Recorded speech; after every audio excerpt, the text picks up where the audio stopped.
조선 궁중비사. 눈치 백단에 눈물 백근의 서름을 갖고 살았던 조선시대의 첩.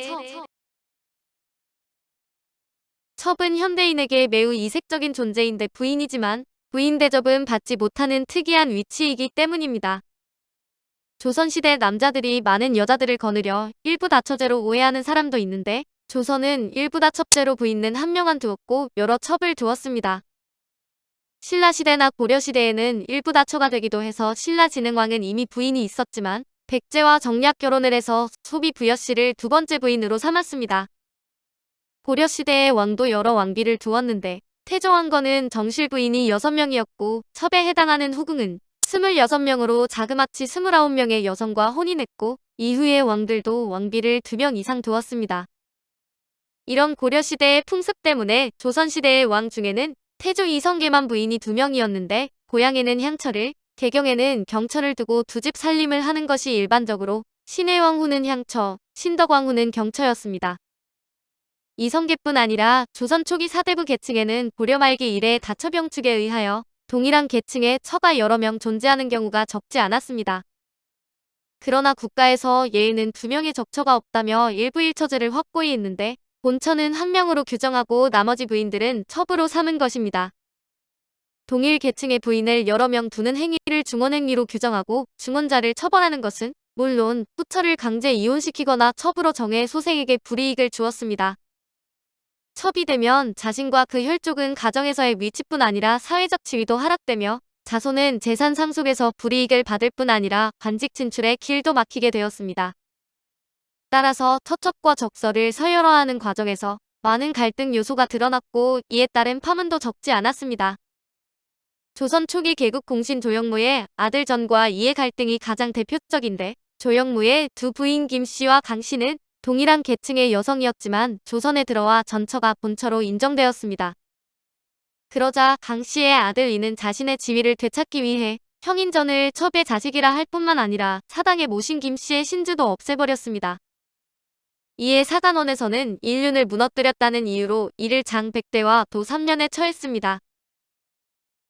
세종실록 76권 세종 19년 3월 22일 임자 세 번째 기사 1437년명 정통 2년 인륜을 무너뜨린 조이를 속장 일백에 처하게 하다. 한산 부원군 조영무의 아들 조정과 조이는 어미가 다른 형제인데 두 사람의 어미의 세계가 서로 비슷하여 우열의 차이가 없었다. 고려 말년의 사대부들이 두 아내를 거느렸는데 대개는 애정의 후박을 가지고 그 중에 한 사람을 택하여 벼슬을 봉하였다. 전에 어미 김씨는 봉작을 받지 못하고 이에 어미 강씨는 남편에게 사랑을 받으므로 홀로 봉작을 받았으며 또 김씨가 아내로 된 것이 강씨보다 뒤였다. 이가 이것을 이유로 적을 빼앗으려고 꾀하여 망령되게 형전을 첩의 아들이라 일컫고 또 전이 어미의 신주를 사당에 부함해 이가 그 좌석을 걷어치웠다. 사헌부에서 이름을 무너뜨렸다고 탄핵하여 유를 상고하니 마땅히 장 일백에도 3년에 처하여야 되는데 특명으로 다만 속장 일백에 처하게 하였다. 첩의 출신은 몰락한 양방 가문부터 평민 기생의녀, 여종에 이르기까지 다양한 까닭의 첩은 에로틱 심벌의 종합이라고 할 수 있습니다. 소실, 작은댁 첩실, 측실 등 첩을 이르는 호칭도 다양했고 출신에 따라 첩을 부르기도 했는데 기첩은 기생, 종첩이나 비첩은 여종, 양첩은 양인 출신의 첩을 의미했습니다. 또한 기생이나 관비, 사비, 의녀 같은 천인이 첩이 된 경우를 통틀어 천첩이라고 했습니다. 조선시대에 돈이나 권력을 가진 사내치고 첩을 두지 않은 사람은 거의 없었는데 송도삼절이라 불리던 화담 서경덕이나 정치가 겸 학자로 이름을 남긴 율곡이 영남살림을 일으킨 회제 이연적도 예외는 아니었습니다. 엄밀하게는 후궁도 첩이기 때문에 조선시대에 첩을 가장 많이 거느린 사람은 당연히 임금으로 역사적으로 많은 업적을 남긴 왕일수록 후궁을 많이 두어 세종은 무려 12명의 첩을 거느렸습니다. 첩을 두는 본래 목적은 후손을 잇기 위함인데 본처가 아들을 낳지 못하면 서자라도 얻어대를 잇고자 한 것입니다. 가부장제 사회였던 조선에서는 가문의 대를 잇는 것이 중요한 효행이라 아들을 못 얻는 것은 부모와 조상에 대한 가장 큰 불효로 저명한 유학자였던 서경덕이나 이이가 첩을 둔 이유도 여기에 있습니다. 하지만 조선의 모든 남성이 그런 이유로 첩을 둔 것은 아니었는데 대를 잇기 위해 첩을 둔 남성은 극히 일부에 불과했습니다.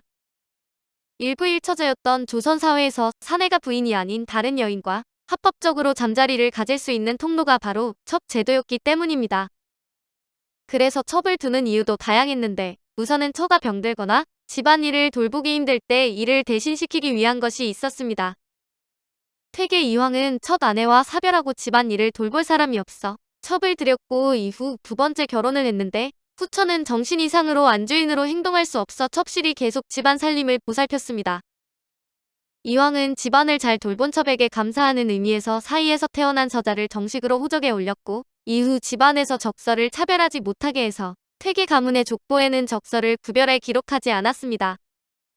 두 번째는 관직 등의 사정상 본가에서 떨어져 지낼 때 그곳에서 살기 용이하게 하기 위해서인데 기록 중에선 세를 놓고 사는데 집주인의 갑질이 심해지자 그냥 첩을 둘까 하는 이야기도 있습니다. 보통 양첩의 경우가 그랬는데 계집종을 첩으로 두는 게 아니라 대부분 첩과 본처는 다른 집에서 살았습니다.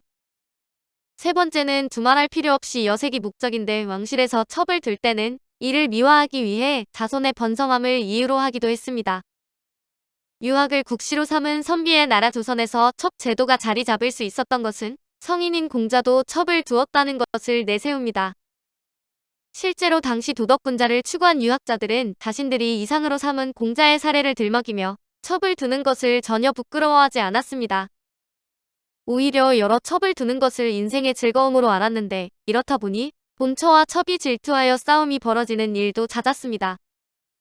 심지어 씨앗 싸움엔 돌부처도 돌아앉는다는 우스갯말까지 생겼는데 아무리 마음씨가 고와도 다른 여인에게 한눈 파는 사내에게는 등을 돌린다는 뜻입니다.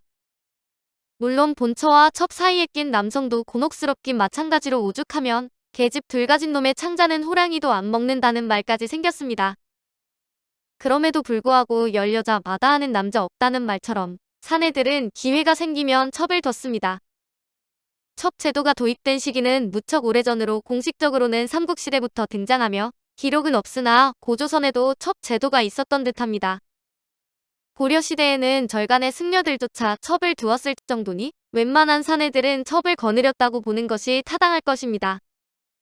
첩 제도는 남성 중심 사회가 낳은 차별의 산물인데 대를 잇는다는 핑곗거리가 있었지만 명분을 만들기 위해 둘러댄 빛 좋은 개살구에 불과했습니다. 첩을 두는 본질적인 목적은 남성들의 성욕을 해소하는 것으로 그런 점에서 첩 제도는 시대가 만들어낸 합법적인 성폭력의 일환이었고 첩은 남성 중심 사회에서 희생된 존재였습니다. 그러나 이것은 오늘날의 시선으로 내린 결과로 왕조 시대에는 지금 같은 문제의식 자체가 없었습니다. 첩들은 첩이라도 되어서 다행이라는 생각에 갇혀 있었고 본처들은 첩을 들인 남편이 아니라 첩이 된 여인들을 증오하고 질시하고 공격해 시대가 여성들끼리 물고 뜯고 싸우게 만들었습니다. 첩 제도는 이른바 여성들의 전쟁을 일상화시킨 불씨가 되었고 갈등의 주범인 남성들은 이를 방치하거나 싸움 자체를 용납하지 않았습니다. 인간의 본능인 질투를 칠거지하기라는 명분으로 금지한 것인데 그렇지만 본능을 법으로 막을 수는 없었습니다. 본처들은 자리를 지키기 위해 어떻게든 첩을 밀어내려 했고 그 과정에서 욕설과 폭력이 난무했으며 심지어 살인까지 일어나 집안이 전쟁터와 별반 다르지 않았던 것입니다. 축적 관습이 사라진 것은 제2공화국의 장면 정권부터로 4.19 혁명 이후 여성단체들이 대대적인 축적 반대 운동을 전개하자 장면 정권이 받아들여서 1961년부터 첩을 둔 고위공직자들을 퇴출시킨 것입니다. 우리 여성은 축첩자에게 투표하지 않는다. 축첩자의 투표 말라. 새 공화국 더럽힌다. 아내 밟는 자, 나라 밟는다. 제2공화국이 세워지기 직전인 1960년 7월 19일 축첩 반대 플래카드를 펼쳐 들고 서울 종로로 나선 전국 여성단체연합회 회원들이 시위행진을 하기도 했습니다. 그리고 5.16 군사정변으로 집권한 군부 세력은 대대적인 민심수습책의 일환으로 부학타파라는 구호를 내걸고 그 대상을 중하위직 공무원들에게까지 확대시켰습니다. 이것이 시효를 거두면서 1960년대 이후로는 축첩이 범죄라는 인식이 지배적인 것이 되면서 비로소 사라졌습니다. 첩에 관해 재미있는 사실은 조선시대에 신분이 높고 경제적으로 능력이 있는 남자가 첩을 들이지 않으면 지역사회에서 남자의 부인에게 책임을 물어서 드세다거나 투기가 심하다는 등 나쁜 평가를 내렸다고 합니다. 그래서 양반집의 경우 공부인이 나서 일부러 첩을 들이는 놀라운 경우도 있었고, 왕실에서는 왕비가 후궁을 들이라고 국왕에게 먼저 조언한 사례도 있습니다. 남자 첩은 남첩이라고 하는데 첩이라는 한자가 여성을 전제로 만들어진 글자라 남자 첩의 경우는 첩 앞에 사는 남자를 꼭 붙여줘야 합니다. 옛날엔 남성 중심 사회라 남첩은 비공식적이며 여자가 남첩을 두는 경우는 희귀했지만 권력이 매우 강한 여성인 경우에 드물게 보입니다.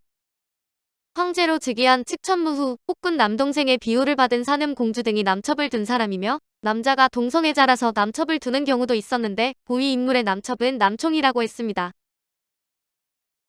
오늘 조선 궁중비사는 눈치 100단에 눈물 100근의 서름을 갖고 살았던 첩이었습니다.